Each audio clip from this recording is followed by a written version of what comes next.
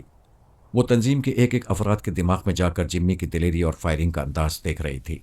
Valley کو اغوا کرنے کے لیے ہیلی کاپٹر میں بھی چند افراد آئے تھے، لیکن جمی نے انہیں ناکام واپس جانے پر مجبور کر دیا تھا، اور جو لوگ ویلی کو موٹر بوٹ میں لے جا رہے تھے ان سب کو سمندر میں غرق کر دیا تھا۔ ایسے زبردست کارنامے سے یقین ہو گیا کہ جمی کوئی عام سا نوجوان نہیں ہے۔ اس کی حقیقت معلوم کرنے کے لیے تنظیم کے سربراہ سے کہا، اس بار ہیلی کاپٹروں میں جتنے افراد جا رہے ہیں ان سے کہو ویلی کو تلاش کر کے جمی کو پہلی فرصت میں گولی مارتے ہیں یا زخمی کرتے ہیں۔ یہ بھی نہ ہو سکے تو اپنے ساتھ اینٹی میک اپ کیمرے لے جائیں تاکہ اس جوان کی اصلیت معلوم ہو سکے۔ تنظیم کے افراد نے یہی کیا۔ علی تیمور سے ایک طویل جنگ لڑنے کے دوران نہ اسے ہلاک کر سکے نہ ہی زخمی کر سکے، لیکن اس کی تصویر اتارنے کے بعد باقی زندہ بچنے والے فرار ہو گئے۔ جس ہیلی کاپٹر میں فرار ہوئے وہاں تصویروں کی ڈیولپنگ اور پرنٹنگ کے انتظامات تھے۔ تصویر تیار ہوئی تو پتہ چلا جمی میتھیو کے روپ میں علی تیمور چھپا ہوا ہے۔ ایلپا نے تھوڑی دیر کے لیے خیال خانی ترک کر دی، اپنے محل کی خوابگاہ میں ٹہلنے لگی۔ وہ جانتی تھی کہ سونیا اور علی تیمور سپر ماسٹر کے ٹیلی پیتھی جاننے والوں کو شکار کرنے کے لیے یہاں موجود ہیں، لیکن وہ سوچ بھی نہیں سکتی تھی کہ اپنے شکار کے دوران سونیا یا علی سے ٹکراؤ ہوگا۔ وہ ان سے بچ کر چپ چاپ اپنا کام نکالنا چاہتی تھی، لیکن اب ایسا ممکن نہیں تھا۔ اس نے ٹیلی پیتھی کے ذریعے جنرل کو مخاطب کیا، اسے تمام حالات بتائے۔ وہ پریشان ہو کر کہنے لگا، ہم پہلے خوش تھے کہ فرحات مر چکا ہے، لیکن اس کے بچے تو اس سے 10 قدم آگے ہیں۔ اگر وہ اسی طرح ہمارا شکار چھینتے رہیں گے تو کیا ہوگا؟ وہ کہنے لگی، ان کے ساتھ بھی وہی ہوگا جو وہ ہمارے ساتھ کر رہے ہیں۔ میں ویلی کے ٹیلی پیتھی جاننے والے بھائی پال کو ان کے ہاتھ لگنے نہیں دوں گی۔ ایلپا تھوڑی دیر تک سوچتی رہی، پھر کہنے لگی، مجھے سونیا کی آواز سنائیں۔ ایک خفیہ سرکاری ریکارڈ روم سے سونیا کی آواز کی کیسٹ سنائی گئی۔ ایلپا نے اس کے لہجے کو گرفت میں لے کر خیال خانی کی پرواز کی، اس کے دماغ پر دستک دی۔ سونیا نے اسے اپنے اندر آنے کی اجازت دے دی۔ ایلپا نے کہا، میں دوستی کرنے آئی ہوں، تو پھر میری دوستی کا ثبوت دو۔ جس طرح میں نے تمہارے لیے دماغ کے دروازے کھول دیے، اسی طرح تم میرے خیال خانی کرنے والے کے لیے اپنے دماغ کے دروازے کھول دو۔ دیکھو کوئی بہانہ نہ کرنا، دوستی صرف اسی شرط پر ہوگی، تمہیں منظور ہے تو میرے پاس رہو، میرا خیال خانی کرنے والا تمہارے پاس آ رہا ہے۔ یہ سنتے ہی ایلپا سونیا کے دماغ سے چلی آئی۔ وہ اتنی بڑی اور خطرناک شرط پر دوستی کا ناٹک نہیں کر سکتی تھی، یہ راز نہیں بتا سکتی تھی کہ تنظیم والے ملک میں بھی ٹیلی پیتھی جاننے والی پیدا ہو گئی ہے۔ اس نے بڑے ملک کے ملٹری انٹیلیجنس والوں کو بتا دیا تھا کہ علی تیمور اب تک جمی میتھیو کے روپ میں تھا اور ابھی میری لینڈ کے جنوب مشرق میں اسے گھیر کر گرفتار کیا جا سکتا ہے۔ یہ وہی بات ہوئی کہ ہم تو ڈوبیں گے صنم، تم کو بھی لے ڈوبیں گے۔ ٹیلی پیتھی جاننے والا پال اب ایلپا کے ہاتھ نہیں آ سکتا تھا، اس لیے وہ علی تیمور کی بھی کوششوں کو ناکام بنا رہی تھی اور اس کے لیے خطرات پیدا کر رہی تھی۔ اس نے ویلی کے دماغ میں رہ کر دیکھا، بحری اور فضائی فوجیں علی تیمور کو بیچ سمندر میں گھیر چکی تھیں، کہیں سے بچ کر بھاگ نکلنے کا راستہ نہیں تھا۔ علی کا ٹیلی پیتھی جاننے والا برائن وولف، مکار زمانہ سونیا اور بابا صاحب کے ادارے والے جمی اسے نہیں بچا سکتے تھے۔ ایلپا نے ریشم جیسے ملائم بستر پر چاروں شانے چت گرتے ہوئے کہا، اس کمبخت کو اس کا خدا بھی نہیں بچا سکے گا۔ میں ناکام ضرور ہوئی، لیکن یہ کامیابی کیا کم ہے کہ فرحات کا ایک بیٹا حرام موت مارا جائے گا۔ وہ جلد سے جلد یہ خوشخبری جنرل کو سنانا چاہتی تھی۔ اس نے پھر خیال خانی کی پرواز کی۔ ویلی کے دماغ میں پہنچ کر دیکھا تو وہ رو رہی تھی۔ علی اسے چھوڑ کر آنے والے فوجی جوانوں کو ہلاک کر کے بیچ سمندر سے ان کا طیارہ لے گیا تھا۔ اس کے خدا نے اسے بچ نکلنے کی ذہانت اور جرأت دی تھی۔ وہ اچھل کر بیٹھ گئی، ریشم جیسا بستر کانٹوں کی طرح چبھ رہا تھا۔ وہ یکبارگی چیخ کر کہنے لگی، نہیں، یہ ناممکن ہے، کوئی جادوگر بھی اتنے زبردست محاصرے کو توڑ کر نہیں جا سکتا۔ علی کی کیا حقیقت ہے؟ وہ بھی نہیں جا سکتا، وہ ابھی گرفتار ہو جائے گا، ابھی فوجی تیارے اس پر حملہ کریں گے۔ خوابگاہ کے دروازے پر زور زور سے دستک ہونے لگی۔ انٹرکام کا بزر چیخنے لگا۔ ایلپا نے چیخ کر پوچھا، کون دروازے کو اس طرح پیٹ رہا ہے؟ باہر سے کنیزوں کی آوازیں آئیں۔ مادام، آپ کے چیخنے اور زور زور سے بولنے کی آوازیں آ رہی تھیں۔ آپ خیریت سے تو ہیں نا؟ ہاں ہاں، جاؤ یہاں سے، شور نہ مچاؤ۔ انٹرکام شور مچا رہا تھا۔ وہ ریسیور اٹھا کر کہنے لگی، کیا بات ہے؟ دوسری طرف سے سیکیورٹی افسر نے کہا، معافی چاہتا ہوں مادام، میں نے آپ کی چیخ سنی تھی۔ کیا آپ کی خوابگاہ میں کوئی آیا ہے؟ کوئی نہیں ہے۔ مجھ پر کوئی مصیبت آئے گی تو میں ٹیلی پیتھی کے ذریعے تمہیں اطلاع دے دوں گی۔ اس نے ریسیور رکھ دیا۔ اسے اپنی غلطی کا احساس ہو رہا تھا۔ وہ حیرانی اور بے یقینی سے آپ ہی آپ چیخ پڑی تھی۔ کوئی انسان جناتی کارنامہ دکھائے تو دیکھنے والوں کی چیخیں نکل پڑتی ہیں۔ اس نے جنرل سے رابطہ کر کے موجودہ حالات بتائے۔ جنرل نے کہا، بیٹی ایلپا، یہ تو یقین ہو گیا کہ ٹیلی پیتھی جاننے والا پاپ ہاپکن اب ہمارے ہاتھ نہیں آئے گا۔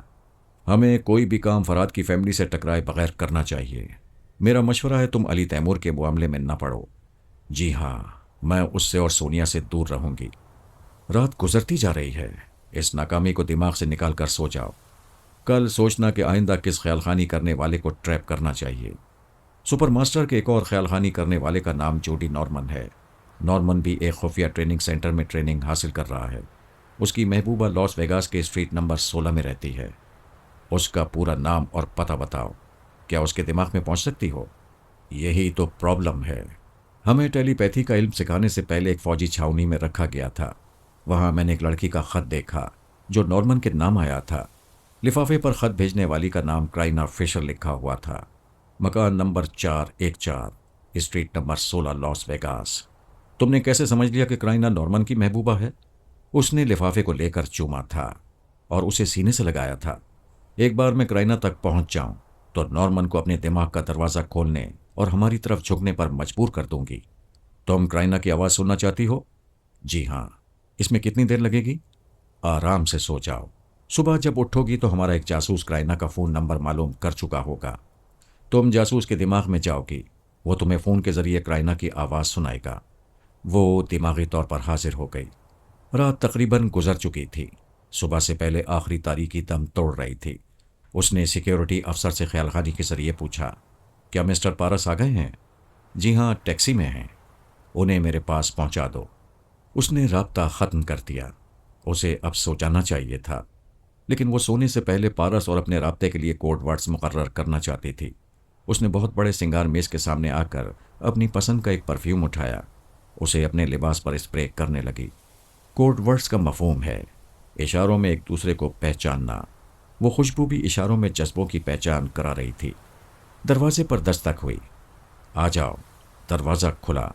پارس سیکیورٹی افسر کے ساتھ آ گیا۔ ایلپا نے افسر کو جانے کا اشارہ کیا۔ وہ سیلیوٹ کر کے خوابگاہ سے باہر چلا گیا۔ دو کنیزوں نے دروازے کو بند کر دیا۔ وہ آئینے میں خود کو مختلف زاویوں سے دیکھتے ہوئے کہنے لگی، میں کیسی لگتی ہوں؟ آئینے کے سامنے زیادہ نہ ٹھہرو، وہ شدت جذبات سے تڑپ جائے گا۔ میں تعریف سے خوش نہیں ہوتی، لیکن تمہارے کہنے کے انداز نے خوش کر دیا۔ کیا میرے بدن سے خوشبو آ رہی ہے؟ پہلی ہی ملاقات میں آ گئی تھی۔ جھوٹ، میں یہ پرفیوم لگا کر کلب میں نہیں گئی تھی۔ میں اس خوشبو کی بات کر رہا ہوں جو جوانی کی پہلی آہٹ سے جاگتی ہے اور بڑھاپے کی چاپ سنتے ہی مر جاتی ہے۔ اس کے بعد خواہ عورت کتنا ہی پرفیوم لگائے، وہ بوڑھی ہی رہتی ہے، جوان نہیں ہو پاتی۔ وہ آگے بڑھتے ہوئے کہنے لگا، میں جو تمہاری طرف کھنچا آ رہا ہوں تو یہ پرفیوم کا کمال نہیں ہے، تمہارا جمال ہے۔ وہ ہاتھ اٹھا کر کہنے لگی، رک جاؤ، تم نے یہ کیوں کہا تھا کہ تم کسی ایلپا کو نہیں جانتے؟ اچھا، تو تم دماغ میں آ رہی تھیں؟ ہاں، تم کہہ سکتے تھے کہ مجھے کوڈ ورڈز مقرر کرنا چاہیے، مگر تم نے تو پہچاننے سے انکار کر دیا۔ خود کو ایلپا کہنے والی کوئی دشمن عورت بھی ہو سکتی تھی۔ اگر میں تسلیم کرتا کہ وہ ایلپا ہے اور اس سے پہلی ملاقات دوستی پھر محبت کی باتیں دہراتا تو اسے تمہارے متعلق اچھی خاصی معلومات حاصل ہو جاتی۔ کیا تم یہی چاہتی ہو؟ وہ مسکرا کر کہنے لگی، نہیں، تم مکمل آدمی ہو، میں جیسا چاہتی ہوں ویسے ہی ہو۔ وہ ایک ادائے ناز سے چلتی ہوئی بیڈ کے پاس آ گئی، پھر ریشم جیسے ملائم بستر کے سرے پر بیٹھ گئی، پھر دونوں ہاتھ اٹھا کر کافرانہ انداز میں انگڑائی لیتی ہوئی لیٹ گئی۔ پارس سحر زدہ سا ہو کر اس کی طرف بڑھ رہا تھا، لیکن اچانک ہی اس کے قدم رک گئے۔ ایلپا نے اسے خمار آلود آنکھوں سے دیکھا، پھر پوچھا، کیا ہوا؟ وہ ایک طرف کان لگا کر سنتے ہوئے کہنے لگا، آواز آ رہی ہے۔ وہ بھی کان لگا کر سننے لگی۔ بہت دور سے اذان کی آواز آ رہی تھی۔ وہ ناگواری سے کہنے لگی، اذان ہے، ہمیں کیا لینا ہے؟ آؤ میرے پاس۔ وہ بڑے ہی پختہ لہجے میں کہنے لگا، سوری۔ جب اذان بلاتی ہے تو مسلم فوراً عورت سے اور گناہوں سے دور ہو جاتا ہے۔ وہ ایک دم سے چونک کر بیٹھ گئی۔ کیا بکتے ہو؟ بکتا نہیں، عرض کرتا ہوں۔ ابھی گناہوں کی جو فرصت ہے، اس فرصت میں عبادت بھی ہو سکتی ہے۔ وہ فوراً ہی چھلانگ لگا کر تکیے کے پاس گئی، پھر اس کے نیچے سے ریوالور نکال کر اسے نشانے پر رکھتے ہوئے کہنے لگی، کون ہو تم؟ میں زبان سے کہتا ہوں کہ تمہارا پارس ہوں، لیکن تمہیں یقین نہیں آئے گا، اس لیے اپنے دماغ کا دروازہ کھول رہا ہوں۔ تم میرے چور خیالات پڑھ لو۔ وہ اپنی جگہ خاموش کھڑا رہا۔ ایلپا نے اس کے دماغ میں آ کر اس کے خیالات پڑھے۔ اس کے اندر جہاں تک اتر سکتی تھی اترتی گئی۔ اسے ہر پہلو سے سمجھنے کے بعد یقین کرنا پڑا کہ وہ کٹر تنظیم والا ہے، اپنے ملک و قوم کا وفادار ہے، اور ایلپا کو دل و جان سے چاہتا ہے۔ وہ کہنے لگی، ہاں میں مطمئن ہو گئی ہوں، لیکن تم اذان سے متاثر کیوں ہو رہے ہو؟ یہ میری ڈیوٹی ہے، میرا فرض ہے۔ مجھے ٹریننگ سینٹر میں نماز پڑھنا اور اسلامی احکامات پر عمل کرنا سکھایا گیا ہے۔ کوئی دشمن مجھے چھپ کر دیکھتا ہو تو تنہائی میں مجھے نماز پڑھتے دیکھ کر میرے مسلمان پارس ہونے کا یقین کر لے گا۔ مجھے سختی سے ہدایت کی گئی ہے کہ کہیں تنہائی یا ویرانے میں بھی مجھے ایک مسلمان کی طرح رہنا چاہیے۔ واقعی بہت اچھی ٹریننگ دی گئی ہے۔ تھوڑی دیر کے لیے میں بھی چکرا گئی تھی۔ اب یہ ایکٹنگ چھوڑو اور میرے پاس آ جاؤ۔ کیسے آؤں؟ ابھی نماز اور توبہ کا وقت ہے۔ میں حکم دیتی ہوں، میرے سامنے ٹریننگ سینٹر کی ڈیوٹی بھول جاؤ، نماز کی باتیں نہ کرو۔ مجھے غصہ آ جاتا ہے۔ غصہ کمزور دماغ کو آتا ہے۔ مجھے سختی سے ہدایت کی گئی ہے کہ میرا باپ بھی ڈیوٹی چھوڑنے کا مشورہ دے تو اس مشورے کو تسلیم نہ کروں۔ وہ اپنے گلابی لبوں کو سختی سے بھینچ کر غصہ برداشت کرنے کی کوشش کر رہی تھی۔ پارس نے پوچھا، کیا مجھے یہاں نماز پڑھنے کی اجازت مل سکتی ہے؟ وہ پھٹ پڑی، گیٹ آؤٹ! تم جہنم میں جا کر نماز پڑھو۔ تمہارے جیسا دو کوڑی کا آدمی میری حیثیت کو کیا سمجھے گا؟ میں اس ملک میں سب سے اعلیٰ اور افضل ہوں۔ میرے کورے بدن کو چھونے کے لیے لاکھوں دل دھڑکتے ہیں۔ میں اس بدن کی خوشبو میں بسا کر تمہیں بہلا رہی ہوں اور تم میری توہین کر رہے ہو۔ اب میں بھی تمہیں ٹھکراتی ہوں۔ چلے جاؤ، دور ہو جاؤ میری نظروں سے۔ وہ پلٹ کر جانے لگا۔ وہاں کے تمام حکام اور فوج کے اعلیٰ افسران اس کے ایک اشارے پر پارس کو سزائے موت دے سکتے تھے۔ ایلپا نے سوچا اپنی توہین کا بدلہ اسی طرح لینا چاہیے، لیکن اسے سچ مچ جاتا دیکھ کر دل ٹوٹ رہا تھا۔ کیا حوصلہ تھا، کیا فرض شناسی تھی۔ وہ جانے والا پختہ عزائم سے بھرپور مرد تھا۔ وہ اس پر مر سکتی تھی، اسے مار نہیں سکتی تھی۔ کسی چھپے ہوئے شخص کو ڈھونڈ نکالنا بہت مشکل ہوتا ہے۔ موجودہ دور کے جدید جاسوسی آلات بھی بعض اوقات ناکام ہو جاتے ہیں۔ پھر سونیا جیسی مکار عورت چھپی ہو تو اس کی پرچھائی تک پہنچنا بھی تقریباً ناممکن ہو جاتا ہے۔ وہاں کے فوجی افسران نے نیو یارک کے خاص مقامات پر، مشیگن کے جھیل کے ساحلی علاقوں میں اینٹی میک اپ کیمرے اور مختلف نوعیت کے جاسوسی آلات نصب کر دیے تھے۔ سونیا جہاں سے بھی گزرتی، اس کی تصویریں اتر جاتی، اس کی آواز ریکارڈ ہو جاتی، اس کے چلنے پھرنے اٹھنے بیٹھنے کی مخصوص ادائیں ویڈیو میں پکچرائز ہو جاتی۔ اسے گھیرنے، پکڑنے اور جکڑنے کے تمام ممکن اور غیر معمولی انتظامات کر دیے گئے تھے، اور یہ بات حیران کن تھی اور تیش دلانے والی تھی کہ 24 گھنٹے گزر جانے کے باوجود اس کا سایہ بھی نظر نہیں آیا تھا۔ وہ لاکھ سر پٹختے اپنے ملک کی ایک ایک عورت کے چہرے کو نوچ کھسوٹ کر دیکھ لیتے، تب بھی سونیا نظر نہ آتی، کیونکہ گھر کا بھیدی لنکا ٹھا رہا تھا۔ سلمان واسطی سپر ماسٹر کی حیثیت سے تمام انتظامات کو جانتا تھا اور سونیا کو بتا دیا کرتا تھا۔ عالمی شہرت یافتہ جاسوس اسے بڑے شہر کی جھیل کے ساحلی علاقوں میں ڈھونڈ رہے تھے، اور وہ سپر ماسٹر کے گھر میں آرام فرما رہی تھی۔ وہ دور حاضر کی سب سے عجیب و غریب چالیں چلنے والی عورت تھی۔ بڑے بڑے شاطر شطرنج کی بساط پر مہرے بدلتے ہوئے دعوے کرتے تھے کہ ابھی ہم بتائیں گے کہ وہ کس خانے میں ہے۔ بڑی بڑی ذہانت کا ثبوت دینے والے دور کی کوڑیاں لاتے تھے، مگر یہ سمجھنے سے قاصر رہتے تھے کہ سونیا ان کی جیب میں پڑی ہوئی ہے۔ اسے سلمان واسطی کی رہائش گاہ سے باہر جانے کی ضرورت نہیں تھی۔ لیلا خیال خانی کے ذریعے سہولتیں پیدا کرتی تھی۔ اگر کبھی باہر نکلنا ضروری ہوتا تو اس کے پاس شہر کا پورا نقشہ موجود تھا۔ سلمان واسطی اور سپر ماسٹر نے نقشے میں ہر اس جگہ سرخ نشان لگا دیے تھے جہاں سے گزرتے وقت سونیا کو خطرات کا سامنا کرنا پڑتا۔ پھر بابا صاحب کے ادارے کے خفیہ محافظ اس کے اشارے کے منتظر رہتے تھے۔ اشارہ پاتے جان کی بازی لگانے کے لیے حاضر ہو سکتے تھے۔ اب ریڈیو، ٹیلی ویژن اور اخبارات کے ذریعے اسے مخاطب کیا جا رہا تھا کہ وہ جہاں بھی ہے اعلیٰ حکام اور فوجی افسران کے سامنے حاضر ہو جائے یا رابطہ قائم کرے۔ اسے نقصان نہیں پہنچایا جائے گا، اسے عزت کے ساتھ باہر بھیج دیا جائے گا۔ بابا صاحب کے ادارے میں شکایت بھیجی گئی تھی کہ سونیا اس ملک کے ٹیلی پیتھی جاننے والوں کو ہلاک کرنے اور تخریبی کارروائیاں کرنے کے لیے آئی ہے، لہٰذا اسے فوراً واپس بلایا جائے۔ بابا صاحب کے ادارے سے جواب ملا، آپ لوگوں نے سونیا اور برائن ولف کو اپنی آنکھوں کے سامنے ملک سے باہر بھیج دیا تھا، پھر بھی سونیا کی شکایت کر رہے ہیں۔ وہ سونیا نہیں، سونیا ثانی تھی، آپ لوگ اچھی طرح جانتے ہیں۔ ہم اتنا ہی جانتے ہیں کہ سونیا کو آپ نے نکال دیا ہے۔ اگر آپ کی دانش میں وہ موجود ہے تو اسے پھر نکال دیں۔ آپ کا فرض ہے کہ آپ اسے واپس بلائیں، ہمارا فرض ہے کہ ہم اچھی باتیں سمجھائیں۔ سونیا ایک دہشت کا نام ہے جسے ملک سے نکالنے کے بعد بھی آپ اپنے دماغوں سے نہیں نکال سکتے۔ اچھی باتوں میں ایک یہ بات بھی ہے کہ سونیا آپ سے نہیں، آپ کے اندر کے شیطانوں سے لڑ رہی ہے۔ وہ تمام شیطان ٹرانسفارمر مشین کے ذریعے پیدا ہوئے ہیں۔ یہ ان کے حق میں بہتر ہوگا کہ سونیا کے ہاتھوں انسان بن جائیں، ورنہ بے موت مارے جاتے رہیں گے۔ ہمارے ٹیلی پیتھی جاننے والوں نے آپ کا کیا بگاڑا ہے؟ کیا چوری ہے اور کیا دیدہ دلیری؟ آپ کی ایک ٹیلی پیتھی جاننے والے نے پارس کی ایک تنظیم والی شریک حیات کو مار ڈالا تھا، علی تیمور کی منگیتر کو زندہ چلنے پر مجبور کیا تھا۔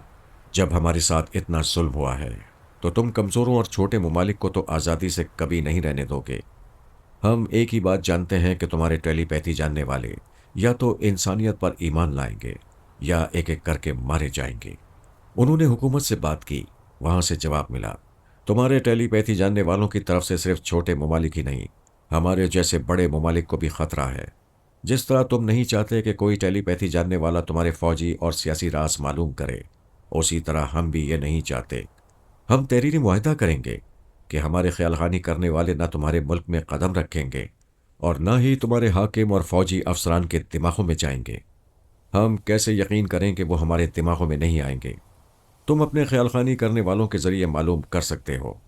ٹھیک ہے، مادام سونیا جس طرح چھپ کر تمہارے ملک میں گئی تھیں، اسی طرح چھپ کر آج رات تک یہاں آ جائیں گی۔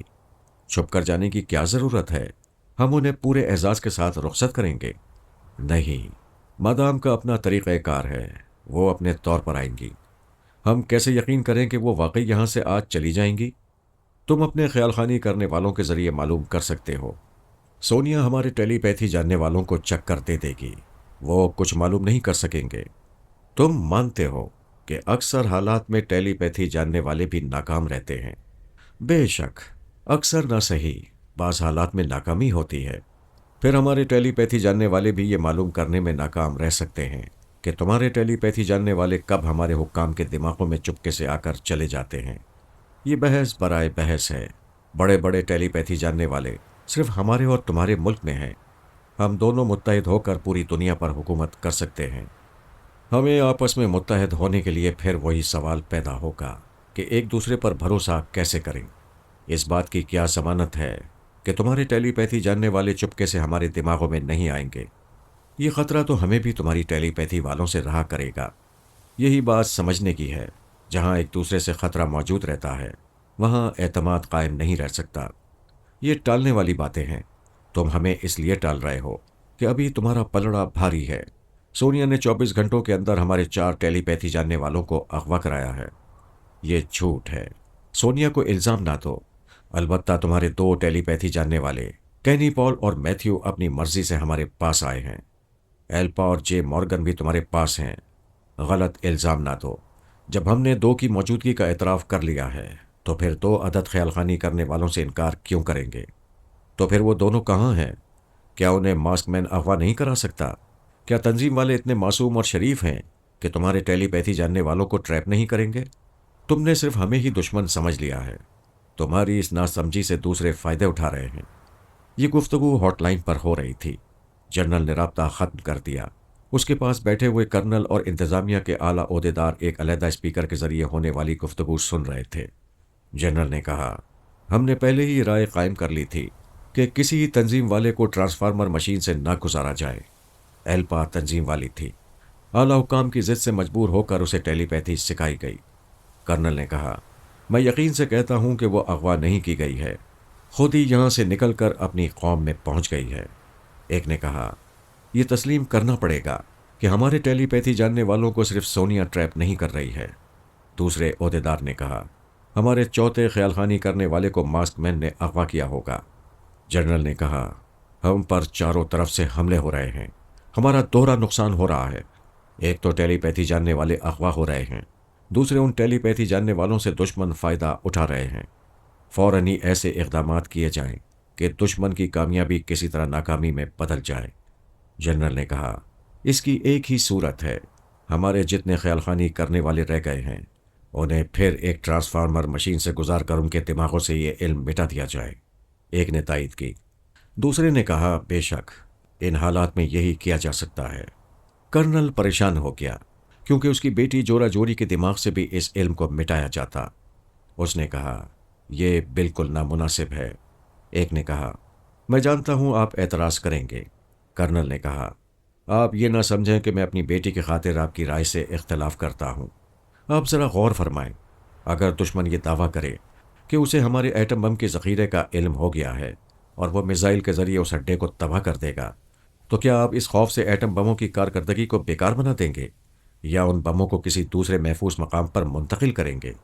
ایک نے جواب دیا، بموں کو دوسرے مقام پر منتقل کیا جا سکتا ہے، دشمن خیال خانی کے ذریعے بموں تک نہیں پہنچ سکتا، انسانوں تک پہنچ سکتا ہے اور ہمارے خیال خانی کرنے والوں کے دماغوں میں پہنچا جا رہا ہے۔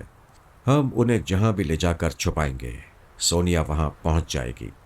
کرنل نے کہا، میں یہ نہیں مانتا کہ سونیا کے خیال خانی کرنے والے ہمارے خیال خانی کرنے والوں کے دماغوں میں پہنچ سکتے ہیں۔ ہمارے تمام جوان یوگا کے ماہر ہیں، کوئی ان کے دماغ میں پہنچ کر انہیں ٹریپ نہیں کر سکتا۔ ہمارے 4 جوانوں کو دوسرے ہتھ کنڈوں سے اغوا کیا گیا ہے۔ سب نے جنرل کی طرف دیکھا۔ اس نے کہا، ہمیں ایسا کوئی ثبوت نہیں ملا ہے کہ دشمن خیال خانی کرنے والے ہمارے کسی ٹیلی پیتھی جاننے والے کے دماغ میں پہنچے ہوں۔ ہاں، بے شک وہ دوسرے ہتھ کنڈوں سے پہنچتے ہیں۔ کرنل نے کہا، ہمارے حفاظتی انتظامات میں کچھ کمی رہ گئی ہے۔ ہمیں تسلیم کرنا چاہیے کہ ٹرانسفارمر مشین کو محفوظ رکھنے کے لیے جتنے سخت انتظامات کیے گئے ہیں ویسے انتظامات ہمارے ٹیلی پیتھی جاننے والوں کے لیے نہیں کیے گئے۔ اس کا مطلب ہے ہم اپنے جوانوں کو ایسی جگہ قید کر دیں جہاں آدمی تو آدمی چونٹی بھی نہ پہنچ سکے۔ موجودہ خطرات کے پیش نظر یہی کرنا چاہیے۔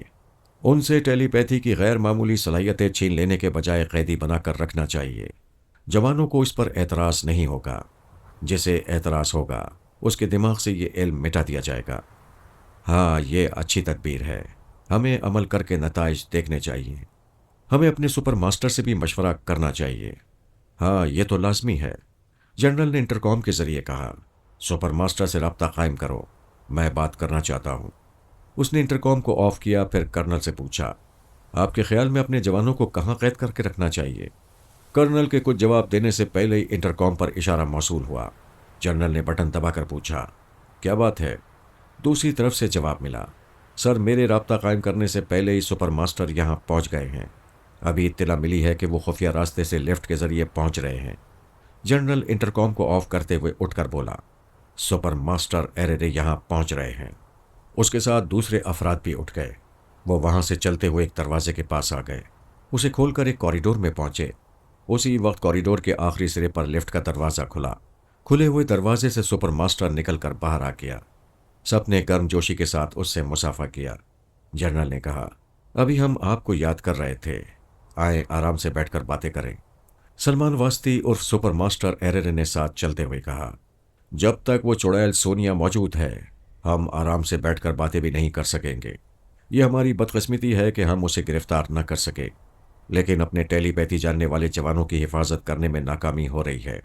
یہ اس سے بھی زیادہ بدقسمتی کی بات ہے۔ وہ کمرے میں آ گئے۔ جنرل نے کہا، ابھی ہم نے ایک تدبیر سوچی ہے، میں بھی اپنے جوانوں کی حفاظت کے لیے کچھ سوچ کر آیا ہوں۔ آپ نے یقیناً کوئی بہتر بات سوچی ہوگی، پہلے آپ بتائیں۔ سپر ماسٹر نے کہا، پہلے آپ نے بات چھیڑی ہے، لہٰذا آپ پہلے بتائیں۔ جنرل نے کہا، فی الحال ہمارے سامنے 2 راستے ہیں، ایک تو یہ کہ ہم اپنے جوانوں کے دماغوں سے ٹیلی پیتھی کا علم مٹا دیں، یا علم تو رہنے دیں اور انہیں ایسی جگہ قید کر دیں جہاں پہرا دینے والے سپاہیوں کا بھی سایہ ان تک نہ پہنچ سکے۔